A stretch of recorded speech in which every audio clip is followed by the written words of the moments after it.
7 golongan yang tidak berhak menerima zakat. Orang kaya yang cukup mampu.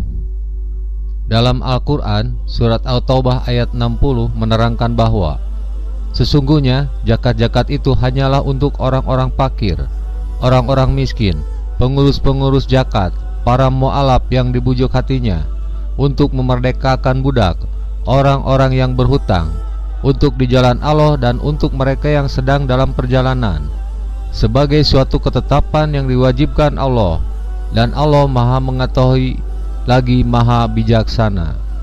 Ahli keluarga Nabi.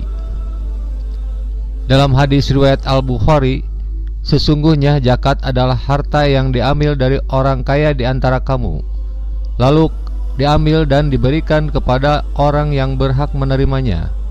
Dalam hadis ini tidak disebutkan bahwa boleh diberikan kepada ahli keluarga Nabi Muhammad SAW atau keluarga para sahabat sebagai penerima zakat. Ahli waris. Berdasarkan hadis riwayat Muslim, sesungguhnya kita, ahli waris, tidak mewarisi zakat. Zakat itu adalah suatu yang wajib diambil dari harta orang kaya di antara kita, kemudian diberikan kepada orang yang berhak menerimanya, orang yang mampu bekerja namun enggan bekerja. Hal ini didasarkan akan hadis riwayat Abu Daud. Tidak berhak menerima zakat orang yang memiliki kendaraan atau hewan ternak yang mencukupi untuk bekerja, tetapi ia tidak bekerja, tidak menjalankan usaha dan tidak berusaha untuk mencari nafkah. Orang yang masih memiliki hutang piutang yang harus dibayar.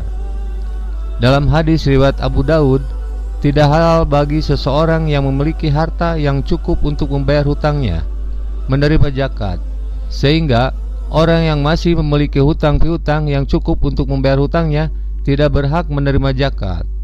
Orang yang memiliki harta yang diharamkan. Berdasarkan Al-Quran, surat Al-Baqarah ayat 267, hai orang-orang yang beriman, belanjakanlah di jalan Allah sebagian dari hasil usahamu yang baik-baik, dan sebagian dari apa yang kami keluarkan untuk kamu dari bumi. Maka janganlah kamu memilih yang jelek untuk dikeluarkan sebagai sedekahmu, padahal kamu sendiri tidak mau mengambilnya, melainkan dengan menutup mata terhadapnya. Dan ketahuilah bahwa Allah Maha Kaya lagi Maha Terpuji. Orang yang tidak beragama Islam. Dalam Al-Quran, surat At-Taubah ayat 28 menerangkan, hai orang-orang yang beriman, sesungguhnya orang-orang yang musyrik itu najis, maka janganlah mereka itu menghampiri Masjidil Haram atau masjid-masjid yang berdirikan di sekitarnya sesudah tahun ini.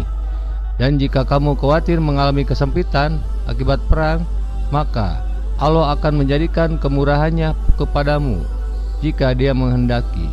Sesungguhnya Allah Maha mengetahui lagi Maha bijaksana. Wallahu alam bissawab.